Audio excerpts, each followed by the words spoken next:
بسم اللہ الرحمن الرحیم۔ میں جلدی جلدی سارے گھر کا کام سمیٹ رہی تھی تاکہ اماں کو ڈاکٹر کی طرف لے جاؤں۔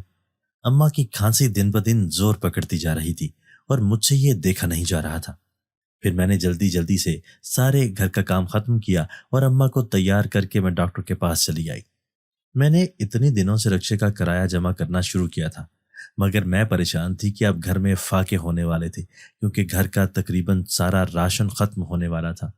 مگر پھر بھی میں نے ہر چیز کو نظر انداز کر کے پہلے اماں کا علاج کروانے کے لیے ہی انہیں ایک سرکاری ہسپتال میں لے جانا تھا۔ ہسپتال ہمارے گھر سے کافی دور تھا، اسی لیے میں اتنے دنوں سے رکشے کا کرایہ جمع کر رہی تھی تاکہ اماں کو ڈاکٹر کے پاس لے جا سکوں۔ جب میں ڈاکٹر کے پاس آئی تو ڈاکٹر نے مجھے ایک ایسی خبر سنائی جسے سن کر میرے ہوش فنا ہونے لگے۔ ڈاکٹر نے مجھے ایک ٹیسٹ لکھ کر دیا تھا جو کسی پرائیویٹ ہسپتال کا تھا اور کسی بھی سرکاری ہسپتال میں وہ نہ ہو سکتا تھا، جس کے لیے مجھے 30,000 روپے جمع کروانے تھے۔ اب میں پریشان ہو گئی کہ اتنے مہنگائی کے دور میں جہاں میں 2 وقت کی روٹی کے لیے پریشان ہوں، وہاں میں ایک دم سے 30,000 کیسے جمع کروں گی؟ ٹیسٹ ہوگا تو پھر ہی اماں کا علاج شروع ہو سکے گا۔ میرے ماتھے پر اب پسینے کے قطرے پھوٹنے لگے تھے۔ میں نے جلدی جلدی اپنا منہ پہنچا اور اماں کو لے کر وہاں سے نکل آئی۔ یہ ڈاکٹر صرف اتوار کو ہی یہاں بیٹھا کرتا تھا، اس لیے میں بہت دنوں سے اتوار ہی کا انتظار کر رہی تھی۔ بہت مشکل سے مجھے ایسے ڈاکٹر سے ملنے کا موقع ملا تھا، لیکن کیونکہ میں نے سنا تھا کہ اس ڈاکٹر کے ہاتھ میں بہت شفا ہے، مگر اس نے تو مجھے اتنا مہنگا ٹیسٹ بتا کر مجھے پریشان کر دیا تھا۔ مگر پھر بھی میں نے ہمت کی اور اس ڈاکٹر سے وہ پرچی لے لی۔ اب میں پریشان تھی کہ میں 30,000 روپے کہاں سے جمع کروں تاکہ اماں کا یہ ٹیسٹ کروا کر ان کا علاج شروع کروا سکوں۔ اماں کی کھانسی دن بدن بڑھتی جا رہی تھی۔ پریشانی کے عالم میں اماں کو لے کر میں واپس رکشے میں بیٹھ گئی اور سوچنے لگی کہ اب مجھے گھر سے قدم باہر نکالنا ہی پڑے گا۔ پہلے تو میں گھر پر ہی بچوں کی چھوٹی موٹی چیزیں بیچ کر گھر کا گزارا کر رہی تھی، جس سے بمشکل ہم روکھی سوکھی کھا رہے تھے۔ مگر اب یہ کام بھی بند ہو گیا تھا کیونکہ بچے اب سارے اسکول جانے لگے تھے اور اسکولوں میں تو طرح طرح کی اشیاء لوگ بیچا کرتے تھے، اس لیے کوئی میری اس چھوٹی سی دکان پر نہ آتا تھا۔ ابا کو مرے ابھی صرف 2 ماہ ہی گزرے تھے کہ ہماری نوبت فاقوں تک آ گئی تھی۔ اماں تو پہلے ہی بیمار رہتی تھی۔ میں نہیں جانتی تھی کہ ابا کس طرح سے اماں کی دوائیں لا کر دیا کرتے تھے۔ اگر کبھی 1-2 گولی بچتی تو میں پہلے ہی ابا کو بتا دیتی کہ اماں کی دوائی ختم ہونے والی ہے۔ وہ وقت سے پہلے ہی ساری دوائیاں لے آیا کرتے تھے۔ ابا کسی کے پاس منشی کا کام کرتے تھے۔ ان کی ماہانہ تنخواہ 15,000 روپے تھی، مگر وہ بھی کم پڑ جاتی تھی۔ نہ جانے پھر کس طرح ابا گھر میں 2 وقت کی روٹی ہم لوگوں کو مہیا کر دیتے تھے۔ ابا کے جانے کے بعد آج پہلی بار مجھے ابا کی اتنی کمی محسوس ہو رہی تھی۔ میں خود کو روکے ہوئے اس رکشے میں اماں کے ساتھ بیٹھی تھی۔ میں نہیں چاہتی تھی کہ میری آنکھوں میں چھلکتے آنسو میری ماں دیکھے اور اس پر کوئی گہرا اثر ہو۔ یوں میں خاموشی کے ساتھ بت بنی بیٹھی رہی۔ گھر آ کر پریشانی کے عالم میں مجھ سے بیٹھا بھی نہ جا رہا تھا۔ یوں میں اپنی چادر اوڑھ کر چھوٹے بہن بھائیوں سے اماں کا خیال رکھنے کا بول کر باہر نکل آئی۔ ہمارے پڑوس میں ایک عورت تھی جو کہ کوٹھیوں میں کام کر کے اپنے بچوں کا گزارا کرتی تھی، کیونکہ وہ بہت عرصے سے بیوہ تھی اور یہی اس کے گزارے کا واحد سہارا تھا۔ لوگ اس کے لیے طرح طرح کی باتیں کرتے کہ عورت ہو کر دوسروں کے جھوٹے برتن اور کپڑے دھوتی ہے، لوگوں کے گھروں میں جا کر بیٹھ جاتی ہے، لیکن اسے کسی کی بھی پرواہ نہ تھی کیونکہ لوگوں کا تو کام ہی باتیں بنانا ہے، جبکہ اسے ایک وقت کا کھانا بھی کوئی نہ دیتا تھا۔ یوں اپنے دونوں بچے وہ خود ہی پال رہی تھی اور اس کے بچے اب اسکول بھی جانے لگے تھے۔ میں بھی اب پریشانی کے عالم میں اس کے پاس آئی تھی کہ مجھے بھی وہ کسی کوٹھی میں کام دلوا دے۔ میرے بھی بہن بھائی بہت چھوٹے تھے اور ان کی عمریں بھی اسکول جانے کی تھی، مگر فی الحال تو میں اماں کے ٹیسٹ کے لیے بہت فکر مند تھی۔ اس کے بعد مجھے گھر کا راشن بھی تو لینا تھا۔ یوں میں اس عورت کے پاس آئی تو وہ بھی جلدی جلدی اپنے کام پر جانے کی تیاری کر رہی تھی اور اپنے بچوں کو تاکید کر رہی تھی کہ دروازہ اندر سے بند کر دینا۔ یہ شام کے 4 بج رہے تھے۔ مجھے دیکھ کر وہ خوش دلی سے مسکرائی اور بیٹھنے کا کہا۔ وہ چادر اوڑھے ہوئے کھڑی تھی۔ میں نے اس سے کہا کہ مجھے بھی کہیں پر کام کرنا ہے۔ وہ مجھے دیکھ کر حیران رہ گئی اور کہنے لگی کہ تم تو ایک جوان لڑکی ہو، تم کیا میرے ساتھ حویلیوں میں کام کرنے کے لیے چلو گی؟ میں نے اسے ہاں کہہ دی کیونکہ میں اس وقت بہت مجبور تھی۔ میں نے اپنا سارا حال کھول کر اس کے آگے رکھ دیا اور اسے کہا کہ اماں کا علاج کروانا ہے، گھر میں اب فاقوں کی نوبت آ گئی ہے۔ چیزوں کی دکان اب بالکل نہیں چل رہی۔ وہ خود بھی بہت مشکل وقتوں سے گزر رہی تھی۔ اسے میری پریشانی کا اندازہ تھا۔ یوں مجھے ساتھ لے کر وہ اپنے مالکوں کے پاس چلی گئی۔ اس کی مالکن نے سر سے لے کر پاؤں تک میرا جائزہ لیا۔ پھر وہ اس عورت سے کہنے لگی کہ تم ایک بڑی عمر کی خاتون ہو، اسی لیے ہی میں نے تمہیں اپنے سارے گھر کے کام کے لیے رکھا ہوا ہے، مگر اس جوان جہان لڑکی کو کام پر رکھ کر میں کوئی مصیبت مول نہیں لینا چاہتی۔ میرے گھر میں 2 جوان بیٹے ہیں، کل کو کوئی اونچ نیچ ہو گئی تو لوگ مجھے ہی برا بھلا کہیں گے، نہ کہ اس لڑکی کو، جبکہ یہ خود ہی چل کر میرے پاس آئی ہے۔ میں اس کے آگے ہاتھ جوڑنے لگی اور کہنے لگی کہ بی بی جی، آپ بھلے ہی مجھے کم معاوضہ دے دینا، مگر اس وقت مجھے کام کی شدید ضرورت ہے۔ آپ خدا کے واسطے مجھے کام پر رکھ لیں۔ مگر وہ تو میری کوئی بات سننے پر تیار ہی نہ تھی۔ یوں وہ اس عورت سے کہنے لگی کہ تم جلدی سے اپنا کام نپٹاؤ اور اسے چلتا کرو۔ اس نے میری طرف مایوس نظروں سے دیکھا۔ میں اس کی مجبوری کو سمجھ گئی تھی۔ یوں میں خود ہی وہاں سے نکل آئی۔ یہاں پر بڑے بڑے 3-4 بنگلے بنے ہوئے تھے۔ میں نے ایک کے بعد دوسرے دروازے پر دستک کی، مگر سبھی لوگ یہی کہتے کہ ہمارے گھروں میں جوان مرد ہیں، ہم کسی بھی جوان لڑکی کو کام پر نہیں رکھ سکتے۔ اب میں بالکل مایوس ہو گئی تھی۔ مغرب کی اذان ہر طرف گونج رہی تھی اور میں خالی ہاتھ واپس نہیں جانا چاہتی تھی۔ میں نہیں جانتی تھی کہ میں کہاں جا رہی ہوں۔ چلتے چلتے بہت آگے کو نکل آئی، جہاں پر آبادی بالکل نہ ہونے کے برابر تھی۔ اپنے گھر کے حالات کو سوچتے ہوئے مجھے پتہ ہی نہ چلا تھا کہ چاروں طرف اندھیرا ہو چلا تھا اور میں چلتی چلتی بہت دور نکل آئی تھی۔ تبھی مجھے خیال آیا کہ یہ میں کہاں آ گئی ہوں، کہیں میں راستہ تو نہیں بھٹک گئی۔ پھر مجھے سامنے ہی ایک کوٹھی چمکتی ہوئی دکھائی دی، جس میں ایک لال رنگ کا بلب جل رہا تھا اور دیکھنے میں وہ ایک شاندار عمارت معلوم ہو رہی تھی۔ میں جا کر اس کے دروازے کے آگے کھڑی ہو گئی، مگر مجھ میں یہ ہمت نہ ہو رہی تھی کہ میں اس دروازے پر دستک دے کر اس وقت ایک وقت کا کھانا ہی طلب کر سکوں۔ کام مانگنے کی تو مجھے اب جرت ہی نہ رہی تھی، مگر مجھے ہار نہیں ماننی تھی۔ ابھی مجھے وہاں کھڑے ہوئے تھوڑی ہی دیر گزری تھی کہ اندر سے ایک عورت نکل آئی اور مجھ سے کہنے لگی کہ لڑکی یہاں کیوں کھڑی ہو؟ میں نے فوراً اسے جواب دیا کہ مجھے کام کی ضرورت ہے اور مجھے کہیں بھی کام نہیں مل رہا۔ یہ کہہ کر اس نے مجھے اندر آنے کا کہا۔ جب میں اندر آئی تو یہ دیکھ کر میری حیرت کی انتہا نہ رہی، کیونکہ یہ حویلی تو بہت ہی شاندار تھی۔ جتنی یہ باہر سے خوبصورت تھی اس سے کہیں زیادہ یہ اندر سے حسین تھی اور حد نگاہ تک پھیلی ہوئی تھی۔ اس کے دونوں طرف سے سیڑھیاں اوپر جا رہی تھی، جبکہ نیچے ایک بہت بڑا ہال بنا ہوا تھا۔ ہر چیز ہی یہاں پر شیشے کی بنی ہوئی تھی۔ پھر وہ مجھ سے کہنے لگی کہ میں تمہیں کام پر رکھ سکتی ہوں اگر میرے جوان بیٹے سے تمہیں کوئی اعتراض نہ ہو۔ میں ان سے کہنے لگی کہ میں ایک شریف گھر کی لڑکی ہوں اور میں یہاں پر کام کرنے کے لیے رضامند ہوں، کیونکہ کام کی تلاش میں ہی تو میں یہاں تک آئی تھی۔ آپ نے میری مجبوری کو سمجھا، میں آپ کے دل سے شکر گزار ہوں اور میں امید کرتی ہوں کہ آپ کو مجھ سے کبھی بھی شکایت کا موقع نہیں ملے گا۔ وہ کہنے لگی سمجھدار ہو، ان کہی بات بھی بہت جلد سمجھ جاتی ہو۔ ٹھیک ہے، پر تم کل سے کام پر آ جانا۔ یہاں پر تمہیں صاف صفائی کا کام کرنا ہوگا، باقی سارے کام کے لیے میرے پاس دوسری ملازمہ رکھی ہوئی ہے جو ایک ادھیڑ عمر کی خاتون ہے، مگر اس سے ٹھیک سے دکھائی نہیں دیتا۔ وہ آدھی ادھوری صفائی کرتی ہے، جبکہ جگہ جگہ مجھے مٹی دکھائی دینے لگتی ہے تو مجھے بہت ہی کراہت محسوس ہوتی ہے۔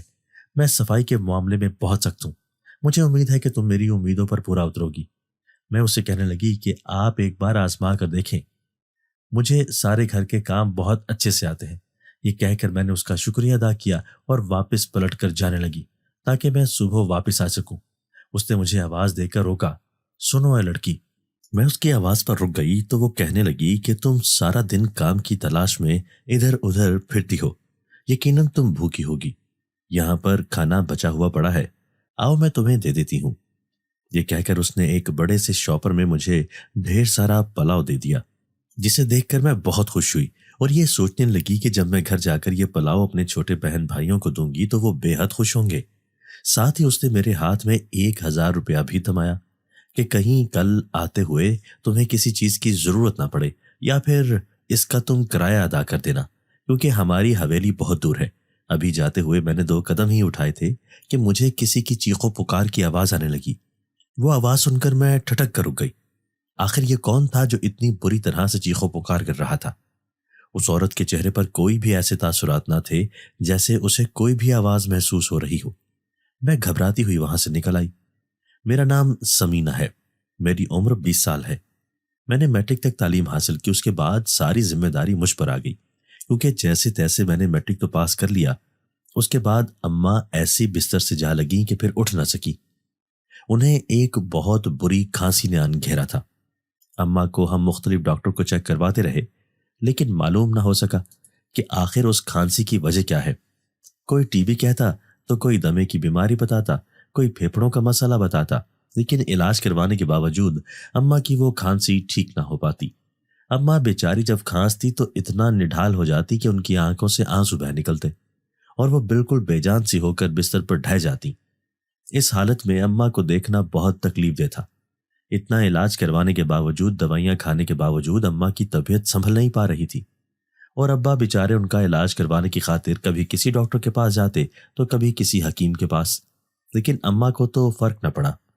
اماں جو اتنے عرصے سے بیمار تھیں اور تقریباً بستر پر جا لگی تھیں، ان کے برعکس ابا بالکل ٹھیک ٹھاک تھے، اور صحت کے معاملے میں بھی ان کی صحت قابل رشک تھی۔ اگر میں اور ابا کہیں باہر جاتے تو لوگ انہیں میرا بڑا بھائی ہی سمجھتے۔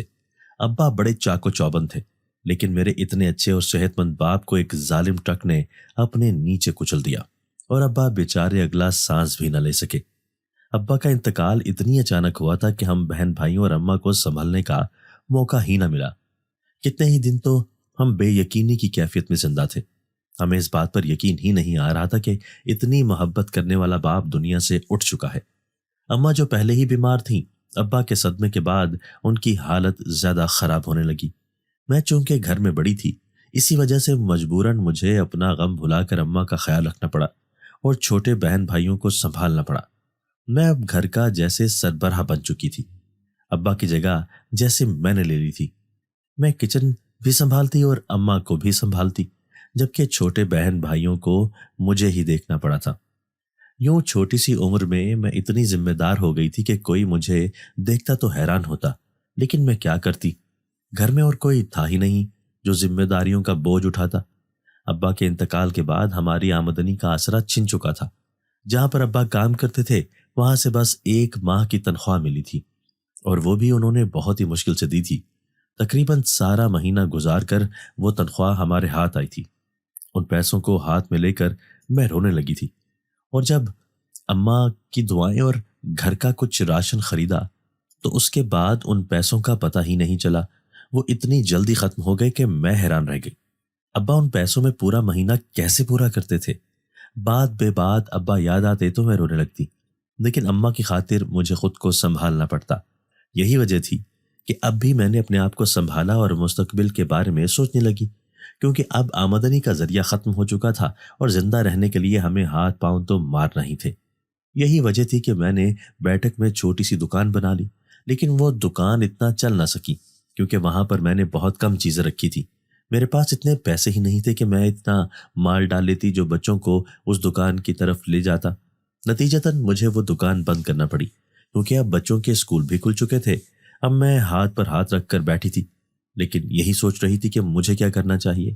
پرائیویٹ اسکولوں میں اتنی تنخواہیں نہیں تھیں، اور یہاں کے بچے ٹیوشن جاتے نہیں تھے۔ یہاں پر زیادہ طبقہ مزدوری کرنے والے لوگ تھے، جو لوگوں کے گھروں میں کام کرتے ہیں یا دیہڑی دار مزدوری کرتے ہیں۔ میں سوچ و بچار میں مصروف تھی کہ آخر کیا کروں، اور پھر جب اماں کی غیر ہوتی ہوئی حالت سامنے آنے لگی تو مجبور ہو کر مجھے گھر سے باہر قدم نکالنے پڑے اور ان کی تلاش میں نکلنا پڑا۔ اور پھر جب میں نے اس لال کوٹھی میں کام حاصل کر لیا تو میں بہت خوش تھی، اور خوشی خوشی گھر آئی اور اماں کو اس بارے میں بتایا۔ کھانستے ہوئے اماں مجھے کہنے لگی، بیٹا بہت احتیاط سے کام کرنا، اس طرح میں تمہیں گھر سے کبھی نہیں نکلنے دیتی اگر میں ٹھیک ہوتی، لیکن اب کیا کروں؟ تیرا باپ اس دنیا سے چلا گیا، اور میں صحت کے معاملے میں اتنی بدقسمت ہوں کہ اپنے بستر سے اٹھ بھی نہیں سکتی۔ میں جانتی ہوں چھوٹی سی عمر میں تیرے اوپر بہت ذمہ داری آ گئی، لیکن خاص طور پر اپنا خیال رکھنا۔ اماں نے بڑی مشکل سے اپنی بات مکمل کی، تاہم میں ان کی باتوں کا مفہوم سمجھ چکی تھی، اس لیے میں جان گئی تھی کہ مجھے آگے کیا کرنا ہے۔ میں نے جلدی سے وہ پلاؤ گرم کیا اور اماں کے ساتھ ساتھ چھوٹے بہن بھائیوں کو بھی دیا۔ آج نہ جانے کتنے عرصے کے بعد ہم نے چاول کھائے تھے، اسی لیے سب بہت خوش تھے، اور ان کی خوشی مجھے خوشی دے رہی تھی۔ میرے ہاتھ میں 1000 کا نوٹ تھا، اور میں نے راستے میں ہی سوچ لیا تھا کہ اس کے ساتھ مجھے کیا کچھ خریدنا ہے۔ اگلے دن میں نے گھر کا کچھ سامان خریدا اور کھانا بنا کر میں اس کوٹھی میں چلی گئی۔ بیگم صاحبہ سامنے ہی موجود تھی اور انہوں نے مجھے میرا کام سمجھا دیا۔ میں پھرتی اور تیزی سے کام کرنے لگی۔ تاہم کام کے دوران بار بار مجھے یہ محسوس ہوتا رہا جیسے تھوڑی تھوڑی دیر کے بعد مجھے کسی کے کراہنے کی آواز آتی ہے، جیسے کوئی درد سے چلا رہا ہو، جیسے کوئی گہری تکلیف میں مبتلا ہو۔ لیکن جب میں ان بیگم صاحبہ کی طرف دیکھتی تو وہ بالکل معمول کے انداز میں بیٹھی ہوتی تھی۔ بیگم صاحبہ کے علاوہ ان کا ایک بیٹا ہی اس گھر میں موجود تھا، لیکن میں نے اسے نہیں دیکھا، صرف سنا ہی تھا کہ وہ گھر میں ہوتا ہے، شاید کہیں باہر گیا ہو۔ وہ بوڑھی کام کرنے والی اماں بھی آج مجھے مل گئی تھی اور اوپری کاموں میں مصروف تھی، اور وہ کافی نک چڑی اور تنگ مزاج عورت تھی، اور وہ بڑی عجیب نظروں سے دیکھتی تھی۔ میں نے اس سے ایک دو بار کسی چیز کے بارے میں پوچھا تو اس نے پہلے تو بڑی عجیب نظروں سے میری طرف گھورا اور پھر بڑے نک چڑے انداز میں اس نے مجھے اس چیز کے بارے میں بتایا، جبکہ اتنی دیر میں اس کو دیکھنے سے ہی گھبرا چکی تھی۔ تاہم کام کرنا تھا تو پیسے کمانے تھے، یہی وجہ تھی کہ مجھے ان باتوں کو نظر انداز کرنا ہی تھا۔ پہلے دن حویلی کا کام کر کے میں کافی تھک چکی تھی، کیونکہ اتنا کام کرنے کی عادت نہیں تھی، لیکن اب چونکہ روزانہ ہی اتنا کام کرنا تھا تو اس وجہ سے عادت تو بنانا ہی تھی۔ میں تھک کر کچن میں آ گئی اور اپنے لیے ایک گلاس پانی لے کر وہیں فرش پر بیٹھ کر پینے لگی۔ اتنی دیر میں بیگم صاحبہ چلی آئی اور مجھے پانی پیتے دیکھ کر کہنے لگی کہ فریج میں کھانا بھی رکھا ہے، گرم کر کے کھا لو اور جو بچے گا وہ اپنے ساتھ لے جانا۔ ان کی اتنی مہربانی پر میری آنکھیں چمک اٹھی اور میں نے فوراً سر ہلا دیا۔ میں نے کھانا اپنے لیے تو گرم نہیں کیا بلکہ وہ سارا شاپر میں ڈالا اور اپنے ساتھ گھر لے آئی۔ میرے بہن بھائیوں نے اتنے عرصے کے بعد اتنا مزیدار اور اچھا کھانا کھایا تھا۔ اماں کو بھی جب اچھا کھانا ملا تو اس کا چہرہ بھی کھل اٹھا تھا۔ میں بہت خوشی خوشی انہیں کھانا کھاتے ہوئے دیکھ رہی تھی، اور اگلے ہی دن پھر اتنا ہی کام کرنے کا سوچ کر مجھے ابھی سے تھکاوٹ ہو رہی تھی، لیکن کیا کرتی، مجبوری تھی، کرنا ہی تھا۔ اگلے دن جب میں کام پر گئی تو اس دن بیگم صاحبہ تیار ہو رہی تھی اور کہنے لگی کہ مجھے ذرا مارکیٹ تک جانا ہے، تم ایسا کرو کہ جلدی جلدی کام ختم کر لو اور پھر میرے ساتھ ہی چلنا۔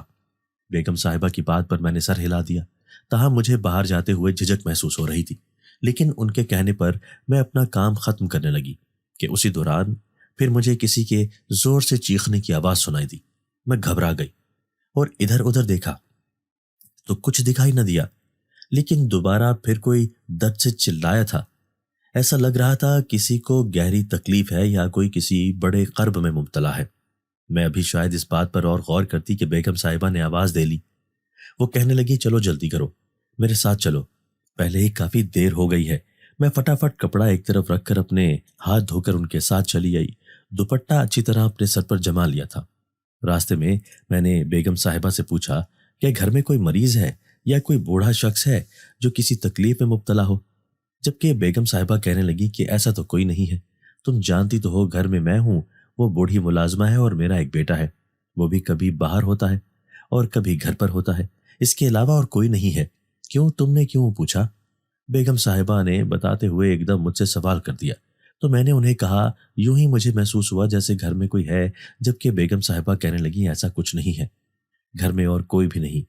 لیکن نہ جانے کیوں میرا دھیان بار بار اس درد کی طرف جا رہا تھا جو اس آواز میں تھا، اس چیخ کی طرف میرا ذہن بھٹک رہا تھا، لیکن میں بیگم صاحبہ کو اس بارے میں نہ بتا سکی اور اس کے بعد ان کے ساتھ خاموش بیٹھی رہی۔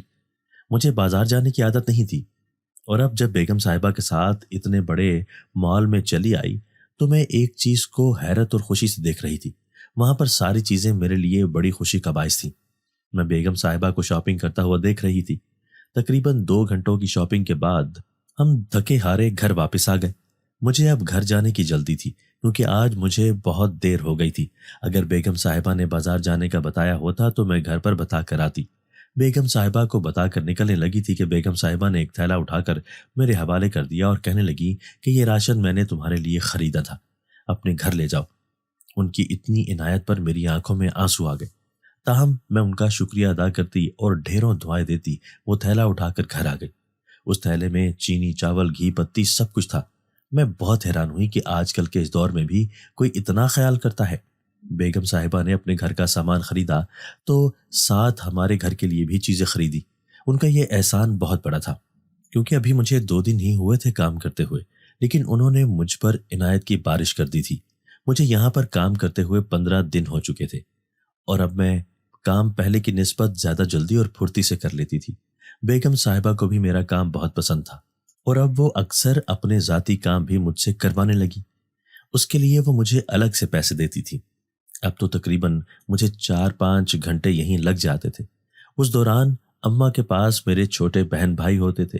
حالانکہ میں خود یہاں سے جلدی جانا چاہتی تھی، لیکن پھر بھی کام ختم کرتے کرتے مجھے وقت لگ جاتا تھا۔ اسی دوران اتنے دنوں سے مجھے وہ چیخ و پکار سنائی نہیں دے رہی تھی، لیکن آج جب بیگم صاحبہ باہر لان میں بیٹھی ہوئی تھی، ان کے کچھ مہمان آئے ہوئے تھے اور وہ وہاں مصروف تھی، اچانک کام کے دوران مجھے پھر سے وہ چیخ سنائی دی۔ میں ایک لمحے کے لیے کام سے گئی اور پھر میں نے سوچا کہ جا کر دیکھتی ہوں آخر یہ چیخنے کی آواز کہاں سے آ رہی ہے۔ میں حویلی کے اس حصے کی طرف جانے لگی جہاں سے مجھے گمان تھا کہ اس طرف سے یہ آواز آ رہی ہے۔ یہ حویلی کا پچھلا حصہ تھا اور یہ بند رہتا تھا۔ حویلی کے اگلے حصے میں ہی رہائش تھی، جبکہ پچھلا حصہ غیر آباد تھا اور اس کے کمرے کو بند کر دیا گیا تھا۔ مجھے بیگم صاحبہ نے پہلے دن ہی یہ بات بتا دی تھی کہ پچھلے حصے کی طرف مت جانا، نہ ہی وہاں کی صفائی کرنی ہے، صرف اگلے حصے کے چند کمرے اور لاؤنج کو صاف کرنا ہے۔ جبکہ آج وہ چیخ کی آواز سن کر میں بے ساختہ اس طرف چلی آئی تھی۔ یہاں پر اندھیرا اور گھٹن سی تھی، میرا دم گھٹنے لگا تھا۔ میں نے بے ساختہ منہ پر دوپٹہ رکھ لیا۔ دل نے خیال کیا کہ واپس چلی جاؤں، لیکن پھر سوچا کہ ایک بار دیکھ لیتی ہوں، شاید وہاں پر کوئی ہو جس سے میری مدد کی ضرورت ہو۔ یہ سوچ کر میں آگے بڑھ آئی اور آواز دی، کوئی ہے کیا یہاں پر؟ کوئی ہے؟ کیونکہ وہاں پر اندھیرا تھا اور اس اندھیرے کے باعث مجھے کچھ دکھائی نہیں دے رہا تھا۔ اتنے میں آواز آئی، ہاں میں ہوں یہاں پر، مہربانی کر کے یہ دروازہ کھول دو، مجھے یہاں سے نکال دو۔ میں ایک دم اچھل پڑی، خوف کے مارے میرے ماتھے پر پسینہ آ گیا۔ مجھے امید نہیں تھی کہ یہاں پر کوئی ہو سکتا ہے، لیکن اب یہ آواز سن کر میں گھبراہٹ کا شکار ہو گئی۔ تاہم میں نے اسے کہا، کون ہو تم اور کہاں پر ہو؟ یہاں پر تو بہت سارے دروازے ہیں، مجھے سمجھ نہیں آ رہی کہ تم کہاں ہو۔ پھر اس نے اپنی نشاندہی کی اور اس کی آواز کی طرف چلتے ہوئے میں نے آگے بڑھ کر وہ دروازہ کھول دیا۔ دروازے کی آواز اس سناٹے میں گونج اٹھی اور ایک دم کمرے کے اندر سے گرد کا طوفان اٹھا جس میں بدبو بھی شامل تھی، اور پھر وہ باہر نکل آیا۔ میں جو پہلے ہی دروازے سے ہٹ کر روشنی کی طرف آ گئی تھی، وہ آہستہ آہستہ قدم بڑھاتا ہوا میری طرف چل آیا۔ اسے دیکھ کر میں حیران رہ گئی۔ وہ ایک نوجوان آدمی تھا اور ایسا لگتا تھا جیسے ابھی ابھی کپڑے بدل کر آیا ہو، کیونکہ اس کے کپڑے بالکل صاف تھے اور چہرہ بھی روشن اور چمکدار تھا۔ میں امید کر رہی تھی کہ وہ کوئی بوڑھا شخص ہوگا جو بیمار ہوگا اور جو کوئی زخمی ہوگا، لیکن یہ تو بالکل ٹھیک تھا۔ اسے دیکھ کر میں حیران رہ گئی اور پوچھنے لگی، آخر تم کون ہو اور یہاں پر کیوں رہتے ہو اور اتنی چیخ و پکار کیوں کرتے ہو؟ میرے پوچھنے پر وہ کہنے لگا کہ میں بیمار ہوں اور یہاں پر قید ہوں، لیکن آج تمہاری بدولت میں اس قید سے آزاد ہو گیا ہوں۔ تمہارا شکریہ، تم نے میری بہت مدد کی۔ اس نے کہا تو میں نے دوبارہ سے اس سے پوچھا کہ نہیں، شکریہ کی کیا ضرورت ہے، یہ تو میرا فرض تھا۔ تم بیمار تھے اور قید میں تھے، لیکن آخر تمہیں اس قید میں کس نے ڈالا؟ تو وہ کہنے لگا، دراصل میں ایک جن زادہ ہوں اور میرا نام شایان ہے۔ اس نے ابھی اتنا ہی کہا تھا کہ میں گھبرا گئی اور خوف زدہ ہو کر اسے کہنے لگی، جن زاد مطلب جنات؟ میرے پوچھنے پر اس نے ہاں میں سر ہلا دیا تو میری آنکھیں خوف سے پھیل گئی، لیکن میری یہ حالت دیکھ کر وہ کہنے لگا، گھبرانے کی بات نہیں ہے، تمہیں مجھ سے ڈرنے کی کوئی ضرورت نہیں ہے۔ تم نے مجھ پر احسان کیا ہے اور میں تمہارا یہ احسان کبھی بھلا نہیں سکتا۔ تمہیں کبھی بھی کسی لمحے کسی چیز کی ضرورت پڑے تو تم مجھے یاد کرنا۔ اس جنزادے نے کہا تو میں خاموش ہو گئی، لیکن پھر اس سے پوچھے بنا رہ نہ سکی کہ آخر تمہیں یہاں پر اس قید میں کس نے ڈالا تھا؟ تو وہ کہنے لگا، دراصل یہ حویلی میری ہے، میں یہاں پر رہتا تھا اور بہت خوش اور مطمئن تھا کہ ایک دن اس علاقے میں ایک جادوگرنی آئی اور اس نے اپنے جادو کے زور پر مجھے اپنے قابو میں کر لیا۔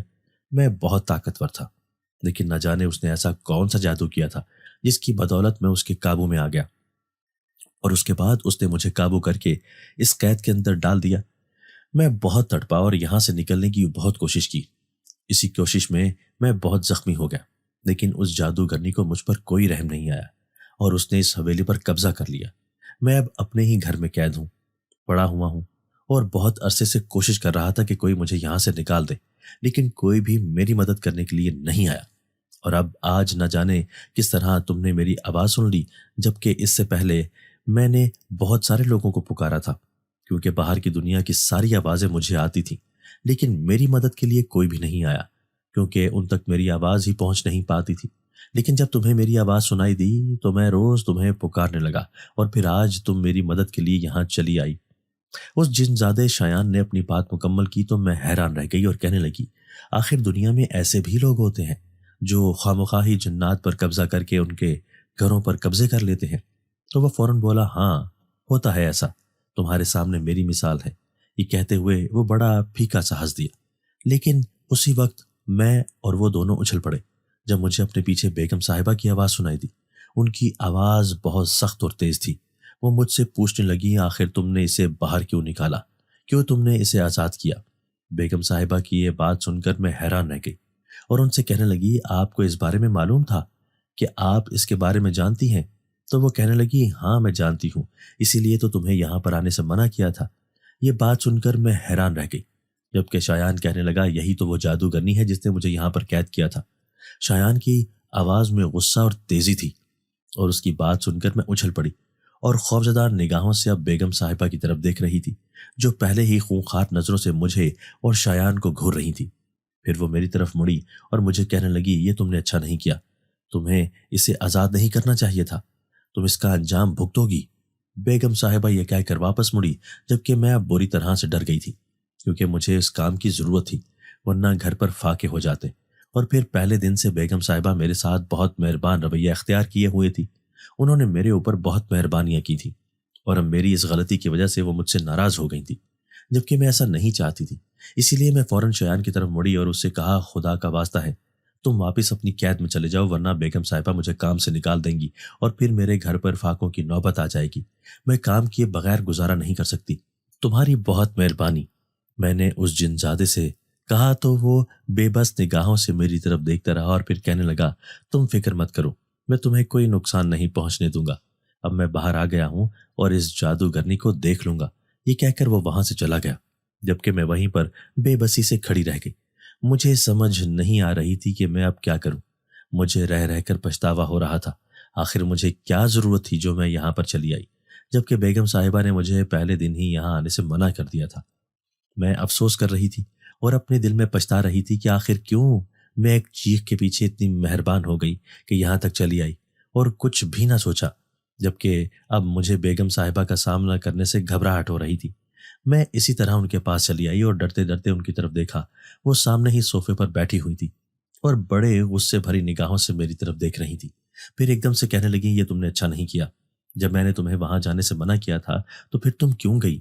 میں ایک دم ان کے آگے پیروں میں بیٹھ گئی اور رونے لگی، اپنے دونوں ہاتھ ان کے آگے جوڑ دیے اور کہا، بیگم صاحبہ مجھے معاف کر دیں، میں تو صرف کسی کے چیخنے کی آواز سن کر وہاں گئی تھی، مجھے معلوم نہیں تھا کہ وہاں پر ایسا کچھ معاملہ ہوگا، اگر مجھے ذرا بھی اندازہ ہوتا تو میں کبھی بھی ایسا نہ کرتی۔ لیکن بیگم صاحبہ نے اپنا منہ دوسری طرف کر لیا اور کہنے لگی کہ یہ تمہیں پہلے سوچنا چاہیے تھا، تم نے میری بنی بنائی محنت پر پانی پھیر دیا، میں نے اتنا عرصہ لگا کر اس کے اوپر قابو پایا تھا، مجھے اس سے کچھ کام نکلوانے تھے، لیکن تم نے کیا کیا، تم نے اسے آزاد کروا دیا، میری ساری محنت ضائع کر دی۔ بیگم صاحبہ نے غصے بھرے لہجے میں یہ کہا اور پھر وہاں سے اٹھ کر اندر چلی گئی، جبکہ میں بے بسی سے وہیں بیٹھی رہ گئی۔ آج گھر واپس آتے ہوئے میرے ہاتھ خالی تھے۔ وہ اتنے دنوں میں یہ پہلی بار ہوا تھا کہ میں اس حویلی سے اپنے گھر تک خالی ہاتھ جا رہی تھی، ورنہ اس سے پہلے بیگم صاحبہ ہمیشہ مجھے کچھ نہ کچھ دے کر ہی رخصت کرتی۔ میں بڑی مایوسی کے عالم میں گھر پہنچی تھی، لیکن گھر پہنچ کر دیکھا تو سامنے ہی میرے چھوٹے بہن بھائی پھل کھا رہے تھے اور وہ بہت خوش تھے۔ ان کے آگے کافی ڈھیر سارا پھل پڑا ہوا تھا اور 2 تھیلے ویسے بھی ایک طرف رکھے ہوئے تھے۔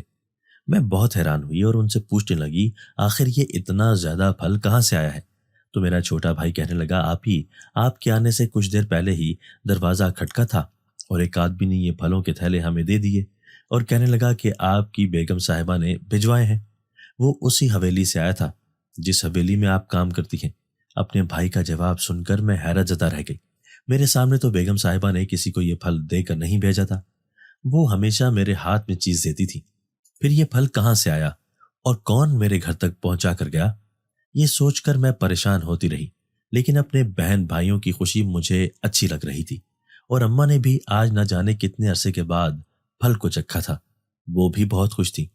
ان کے چہرے کی خوشی مجھے پوری طرح سوچنے بھی نہیں دے رہی تھی کہ آخر میرے گھر پر یہ پھل کون دے کر گیا تھا۔ سوچ سوچ کر میرا دماغ تھک چکا تھا۔ تاہم میں آرام سے اپنے بستر پر لیٹ گئی اور آج ہونے والے واقعے کے بارے میں سوچنے لگی۔ مجھے اب تک یقین نہیں آ رہا تھا کہ بیگم صاحبہ ایک جادوگرنی ہے، جبکہ اس کی قید میں ایک جن زیادہ تھا۔ میں حیران ہو رہی تھی۔ وہ کہیں سے بھی ایک جن زیادہ نہیں لگ رہا تھا، بلکہ وہ ایک عام انسان لگتا تھا، جیسے دوسرے مرد ہوتے ہیں، وہ ویسا ہی محسوس ہوتا تھا۔ میں اس کے بارے میں سوچ سوچ کر حیران ہو رہی تھی، اور پھر اسی طرح نہ جانے کب میری آنکھ لگ گئی، مجھے خبر ہی نہ ہوئی۔ صبح معمول کے مطابق اٹھی اور حویلی جانے کے لیے تیار ہونے لگی، جبکہ آج مجھے بری طرح گھبراہٹ ہو رہی تھی اور میرا بالکل بھی دل نہیں چاہ رہا تھا کہ میں حویلی جاؤں، کیونکہ مجھے بیگم صاحبہ کا سامنا کرنے سے خوف آ رہا تھا۔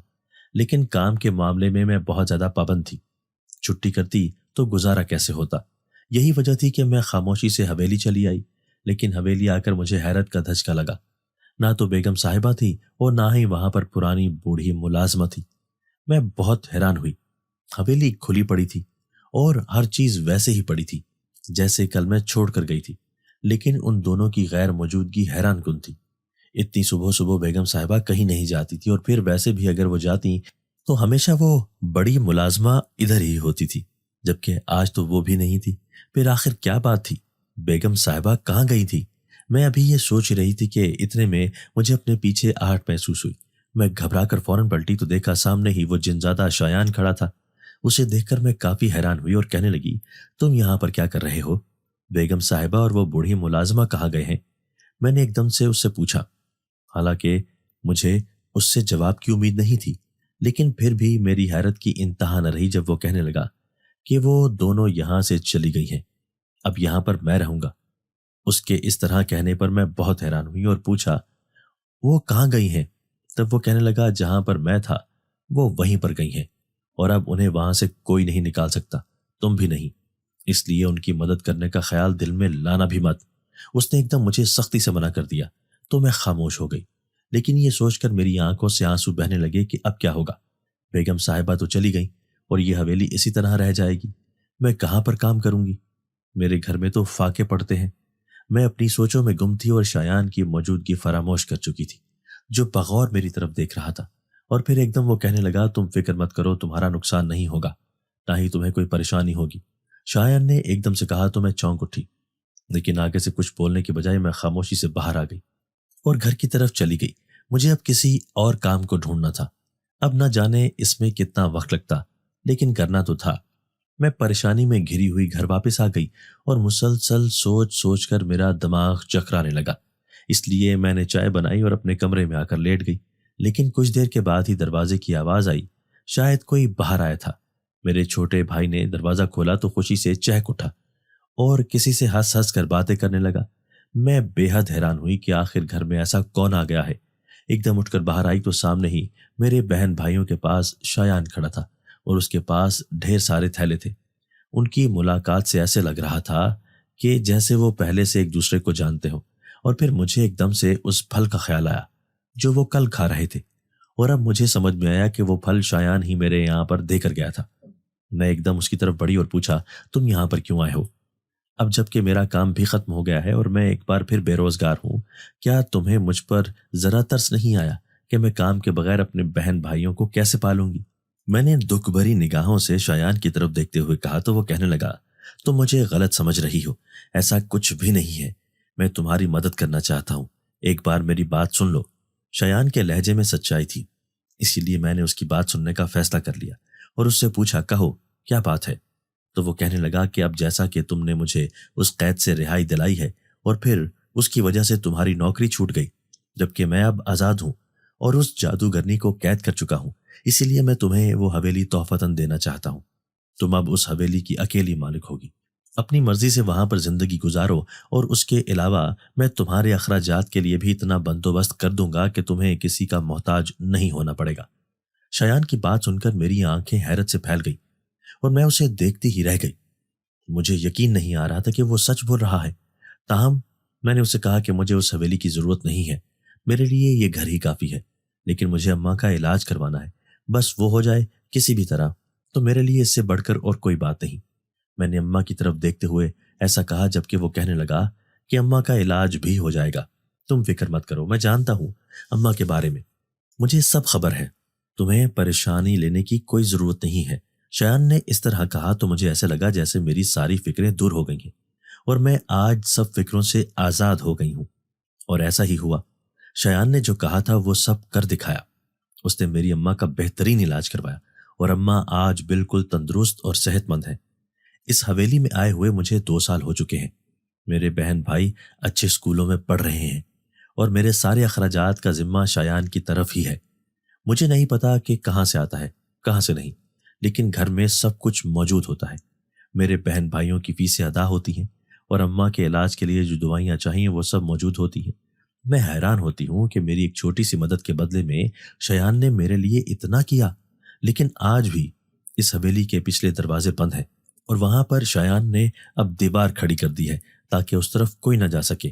وہ جادوگرنی آج بھی وہاں پر قید ہے اور شایان نے اسے جادو کے زور سے وہاں بند کیا ہوا ہے۔